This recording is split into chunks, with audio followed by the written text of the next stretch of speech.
Hey guys, this is Dawn. Welcome to Gulf Coast October. In this series, I'm reading my book, Enchanted in Bay St. Yaya. If you want to hang out for chapter 6, Glitter on the Baby's Breath, I would love it if you'd hang out.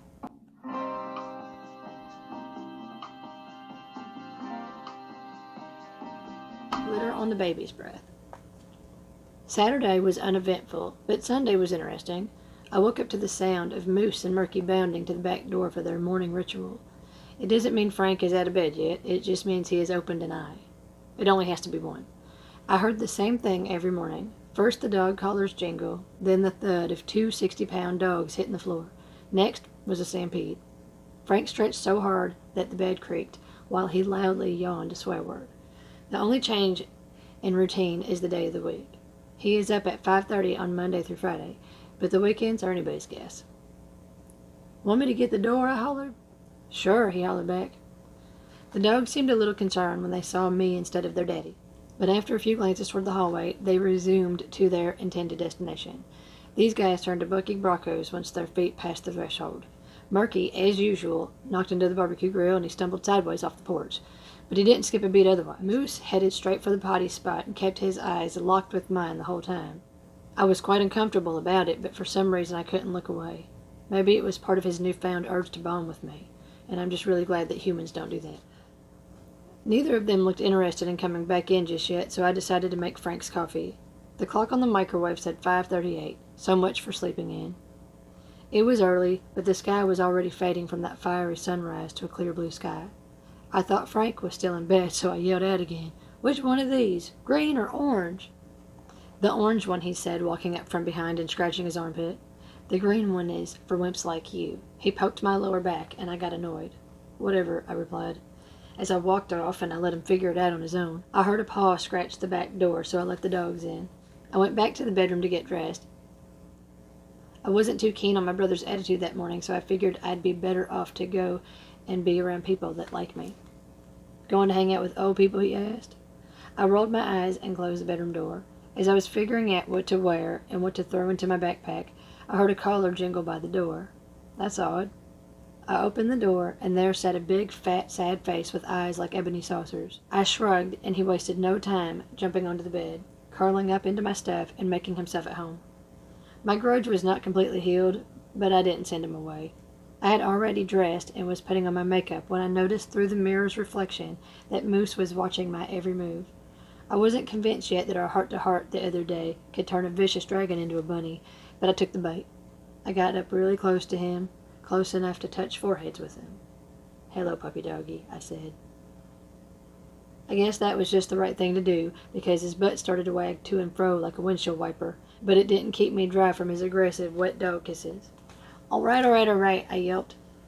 He calmed down and looked a little ashamed. "Aw, don't feel bad. Want to go for a walk?" He actually knew what I was saying and made his way to the bedroom door to shake his butt some more. I was surprised that he understood me. "Hey, Frank?" "Yup." "Does Moose ever go on walks?" "No, but you can try." He got the leash for me, and then baby talked to Moose. "Want to go for a walk?" "I think I'll swing by the hole and get some coffee and then go up to the beach," I said. That's pretty far. A half a mile that way, then back this way, and then a half a mile that way," he said while pointing his fingers in different directions. "I'll assess along the way. If he's tired after the diner, I'll just bring him home. Come on, Moosey butt."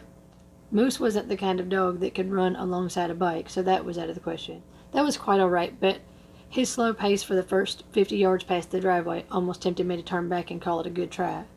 Just then he caught a whiff of something and picked up the pace.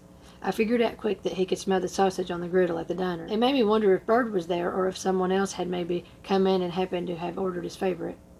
Moose seemed to know where we were going and gave me no problems. By the time we got to the parking lot, I could see Bird's truck, and from the sidewalk looking into the diner, I could see the back of his head. He already had his coffee. All I could do was stand at the window. June came from the back and waved at me through the glass. I waved back, pointed at the dog, pointed at the coffee, and flashed a beggar smile. She gave me a thumbs up, and I could tell that she told Bird to turn around. His eyes lit up when he saw that I had a furry companion. Bird was a sucker for anything not human. He was up and headed our way in moments. The loud bell on the door made Moose duck, but he was excited to greet Bird. "Who are you?" he said, excited. This would be Mr. Moose, one of my brother's dogs. No way that this could be one of those ferocious animals you've been whining about. Yep, I told you they don't want to kill me anymore. Well, all right, Moose the Goose, I guess y'all ain't coming in then, he asked. June came to the door and handed me the coffee. Bird waved his hand and told her he'd cover it for me. Thanks, man, I said. Where y'all headed off to? You should run him down by the beach, he said. Yeah, that's where we're heading now, if he makes it that far. Both boys definitely go for truck rides, but I don't think that they've ever really been walking dogs. We'll see. You'll have him in shape in no time. Dogs need to go on walks, he said hypocritically. The dogs were in no way neglected by any stretch. They just don't do walks. We waved our goodbyes, and I started back toward the house. Moose turned back a few times to look at Bird. It was very heartwarming to watch. Moose had no problems passing the house, so we continued on down the road. At about the halfway point, I could tell he was tired. Come on, Nogi, we can get water at the spigot on the pier. I was feeling kind of guilty, but we were so close. I thought of Claire as we walked past her beautiful pink and white one-story Victorian house. Her patio was filled with herbs, and the gate to her picket fence was ajar. It was so inviting. Was she still asleep? Should I swing by? Is it too early? Maybe she's in the shower. I wonder what kind of food she has in there today. It made me hungry for something from the hungry truck. After Moose drank a gallon of tap water from the pier spigot and laid in the sand for a good 30 minutes, I persuaded him to come cross the street with me for some breakfast. I wrestled with the thought of spending any more money since I didn't have a job, but I figured he deserved it. 2 salmon English muffins with mayo and capers, please. I paid, but when I started to sit at the picnic table, the guy in the food truck snapped a loud "Hey!" and pointed at a large sign by the order window. No dogs allowed. I smiled and obliged, and we waited by the curb. We went back across the street and found a bench to hang out on while we ate. Moose hopped up next to me and stared out across the vast, beautiful gulf. The water was mimicking its own wavy interpretation of the colors from the light of the morning sun. He sniffed the bag, and whatever noise I made let him know that he was about to get a nice treat. A nice treat indeed. I carefully set the muffin on the neatly folded wrapper right in front of him. The minute I said, "Okay," he sucked the whole thing down in one bite. My jaw dropped. I hadn't even had one bite of mine. Seriously? That was $5. Did you even savor any of it? I wasn't sure, but I could have sworn that I heard him reply, "Yep." Regardless, it was my fault, and he either loved it or hated it. But that was that. I didn't really know what to do next, but he seemed curious, so we walked along the beach for a while. Moose sniffed everything, even the water, and before long I was ready to plop down and take a break. I didn't have a blanket, but I did have a large scarf in my bag, so I rolled it up to put my head on. I laid back. Moose stretched out, and we both fell fast asleep. I awoke to the church bells. It was 9 a.m., and Mass was starting. I looked over and noticed that Father left the doors open and the large fans were going. "Want to go to Mass?" I asked the dog. I laughed because Frank picks on me so much. What would he think of me bringing one of his beloved beastly sidekicks to a house of worship? So we went in. The sanctuary was pretty full compared to the weekdays. I couldn't easily spot anyone I knew, and we really couldn't go inside anyway, so we sat outside. I could hear everything just fine from the front steps. Mass was very sad that morning. Father Fourleaf had invited an Irish priest from another church to come in and talk about the tragedies that were currently in the headlines of Northern Ireland. Multiple bombings had taken the lives of 32 people, including children. He wanted the congregation to pray many novenas and consider choosing at least one name on the list in the bulletin, if not more, to specifically pray for. These are families in the parish of his hometown in Northern Ireland that have been especially affected. The request was pretty common for situations like this. Saturday mornings are busier than weekdays, and I could hear chatter as people talked amongst themselves in response. After the service, Joe Aloysius was the first one out the door. He couldn't wait to go light his smoke. He showed zero regard to anyone walking by. "What do we have here?" he happily asked, reaching out to pat the doggie. We talked while people were leaving. Father stood by the door and wished everyone to have a blessed day. Claire and Bird both walked my way, but from different directions. Bird got to me first, but was cordial and nodded to her when he approached. "Miss Claire," he said, instead of hello. "Good morning," she smiled at us all. She tried to pat Moose on the head, but Bird interrupted. "Come here, Moose Goose, that's a good boy," he said. "Well," Claire said to me, "I was hoping to see you this morning. I have some goodies at the house." "Shark coochie?" I asked, laughing. "Sure, and some glitter, and eucalyptus, and dried baby's breath, and all different colors. The pink and blue ones have glitter already in them. They're beautiful." "Really?" I asked, excited. Joe Aloysius was indifferent and only focused on his cigarette. Bird rolled his eyes, but to himself. I know that man. I shot him a look with one eyebrow cocked and my chin tilted in his direction. I was trying to tell him that she is all right.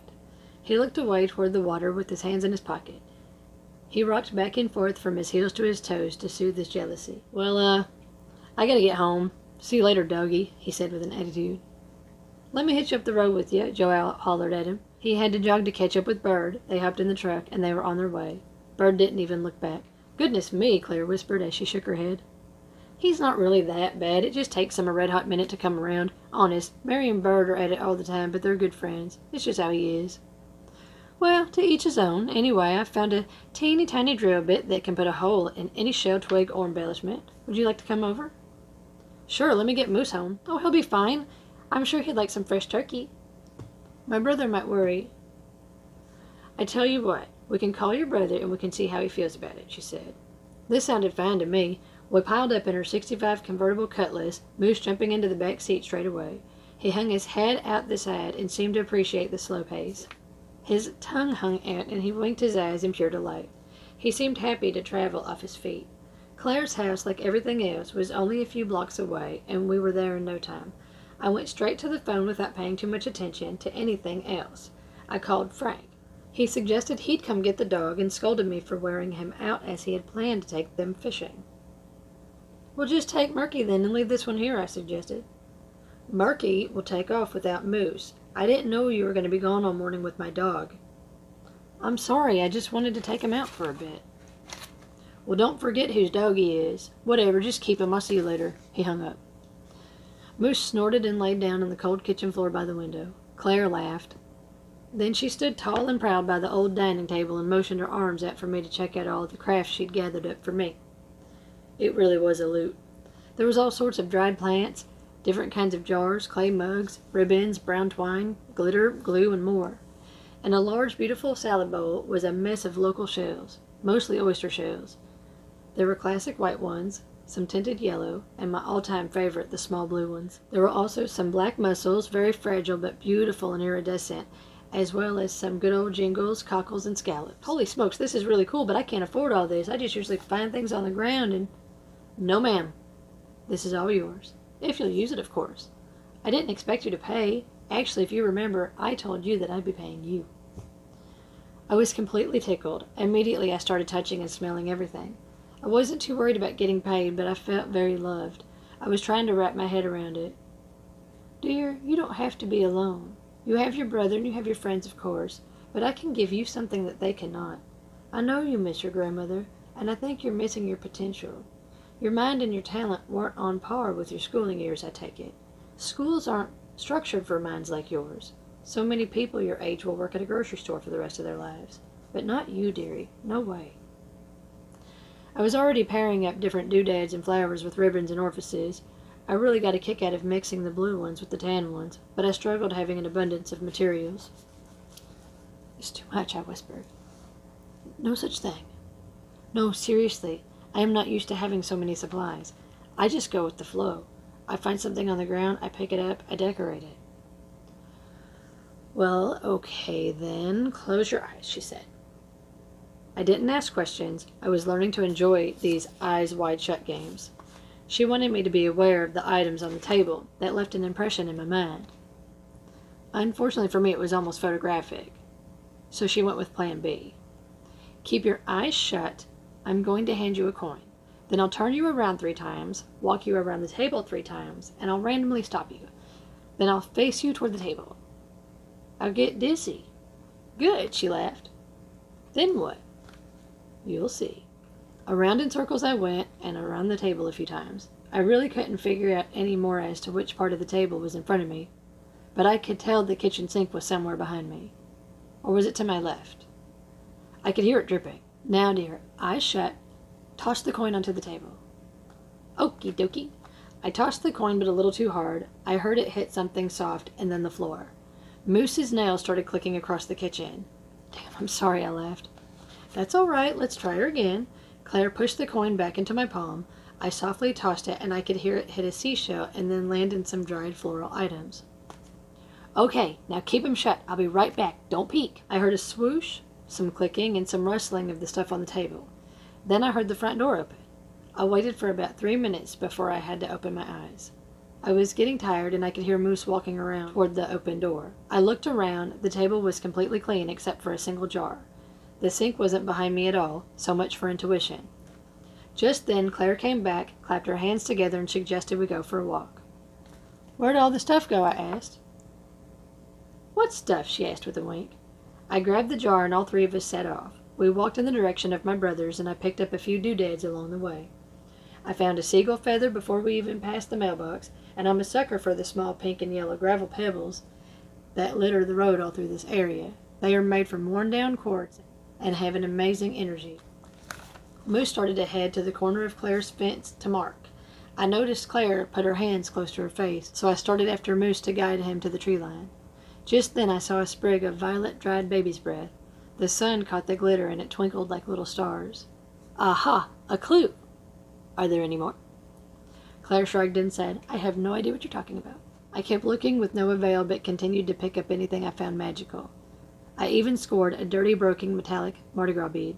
I had a jar full of goodies by the time I got home. Come over on Monday morning. Is that all right? I was a little confused as she had put away the crafts. I guess so, after Mass? Sure, go ahead and take the dog in. Maybe I'll see you before then, but I think I have an errand to run. More gifts? I asked, awkwardly laughing. Maybe, she replied. She stayed at the roadside until I was safe and sad, and it seemed as if she was listening for any repercussions from my brother. But praise God in heaven, the coast was clear. Frank was good and drunk, but over the dog thing, and even had crawfish boiling out back. We were just out of season for them, but I didn't ask any questions. I was just happy that he was happy. The neighbor, Nikki, was leaning over the chain-link fence trying to hand Frank a plastic container so she could hike up her skirt and hop on over. She was already as drunk as he was, and I knew I was in for a noisy night. Potato salad? Frank's eyes brightened up. No, sorry, Watergate salad, she said. Yum, I love that shit. Deary ate my potato salad. Oh, I made that just for you. Bull, he said, laughing while he fumbled trying to open the container. I shrugged. I didn't lie and say I ate it, but I didn't tell him that I gave it to Bert either. Frank got the lid open and used 2 fingers to scoop some into his mouth. I love this shit, he said again. It was her late grandmother's famous Watergate salad, a green, fluffy pistachio mess that looks like psychedelic cat puke, but it tastes like the breezy spring nights of my childhood. I was disappointed that he shoved his filthy fingers in there, but I couldn't resist. Nicky was drunk, and he was drunk, and it wasn't too long before they had me in stitches. They were great pals growing up. Nicky was Nicholas back then, and would come and stay with their grandmother at any chance given. If Frank and Nicky get to talking about the good old days, you might as well pull up a chair and kick back. Their favorite memory to get riled up about was when they used to ride their mud bikes through the monastery stream. It was the most fun of the shortcuts from the main highway, and they would out-trick each other, laughing and screaming swear words along the way. The priest there would catch wind when they were halfway across the property and chase them clear up the block, swearing just as much as the kids were. All the priests and nuns at the monastery knew where each of us lived, but never once did any of us get a knock at the door. We had a great evening of laughing, singing, and dancing around, but Nicky and I could tell it was time to turn in when Frank started in on me again with that telltale slur. Dear ate my potato salad. Nicky, did she tell you? Tell her about how you ate my potato salad, he whined between hiccups. She stole my dog, too. Tell Nicky she stole my dog. All right, bro, let's get you up. Nicky put her arm under his pits and scooped him up. Where's my pistachio stuff? It's gone. She ate that, too, he moaned. No, you shared with her, remember? Nobody wants to eat 2 pounds of that stuff anyway. It'll be a miracle if you don't wake up in lime green puke tomorrow. Nicky took care of him, and I cleaned up the mess. Frank hollered for Moose the whole way down the hall, but the dog didn't want to go near him in that state. I felt guilty for it, but I stomped my foot to get the dog to obey his master so I wouldn't have as much crap to deal with the following day. I sat on the back patio for another hour to decompress in the wee hours of the hot summer air. Murky was off the hook with Bro and sat on the cement by my feet. I never knew if I'd make it to the hole or not after late nights like these. I'd learned to not worry about it. But after that, I laid in bed for another good hour stressing about finding a job and realizing for now I need to take Claire up on her offer. She might just be crazy enough to pay me all the money I would need to stay out of Frank's hair. What would she do with that many bouquets of sticks and garbage? I'd find out in the months to come, but not before the heavens decided to throw me another curveball. The next morning was rougher on Frank than me, so much so that he bailed on work altogether. There is something to be said about keeping the hooch at a distance. He was out cold, and the whole house was silent. It was nice. Even the dogs tiptoed. They decided I was a suitable back door opener for the time being. I was shocked when I saw the clock on the coffee pot. It was almost 9:30. I thought about checking on Bird, but I really didn't feel like it. Just then something out front got Moose's attention. Normally he would growl, but he did his happy butt dance instead. Murky seemed confused, so he copied his brother. I waited for a knock, but nothing. I looked out of the peephole, but still no one was there. It took a good 5 minutes to muster the courage to walk outside and investigate. As I approached the road, I noticed a small stack of bright blue oyster shells in a pile next to the shed on the side of the house. "What the?" I murmured. As I approached it, I looked alongside the building and saw a few more goodies spread along the base. At about every 2 feet was a plastic Easter egg. Inside each was a prize. The first one was silver and had a small roll of sky-colored twine inside. The next egg was pink and had a rainbow of pastel glass beads that poured out when I opened it. The third one was yellow and it was filled with clear and pink gemstone stars with flat silver backs.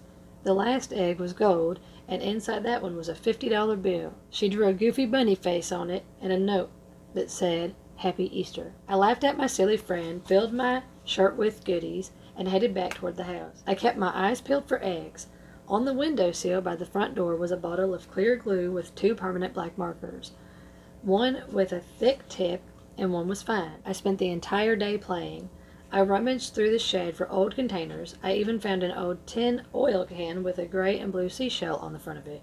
It was perfect. I already had a shoebox under my bed with random crow finds, including a cat collar with a blue bell, a plastic barrette, a nickel barrette with a smashed clasp, broken parade beads, and some plastic flowers that blew out of the cemetery by Bird's house. I had the jar with the feathers, pebbles, and baby's breath from the day before. And I also had a handful of different colored twisty ties that I collected from the diner over time. By the end of the day, my dresser was lined up with a motley crew of arrangements. Bottles, cans, jars, and Mardi Gras throw cups filled with anything representing a flower, a stick, a stem, a tree, you name it, all adorned with oysters and fancy beads tied up in that baby blue string. I laughed at the sight of it. I felt like Picasso. All they needed was a good spray down of glitter and they would be magic. I fell fast asleep feeling accomplished and hopeful. The pride was short-lived, however, when I awoke in the middle of the night, terrified that I'd wasted Claire's money. No, this isn't happening, I thought. I pleaded with my sanity to not forsake me, but I was powerless.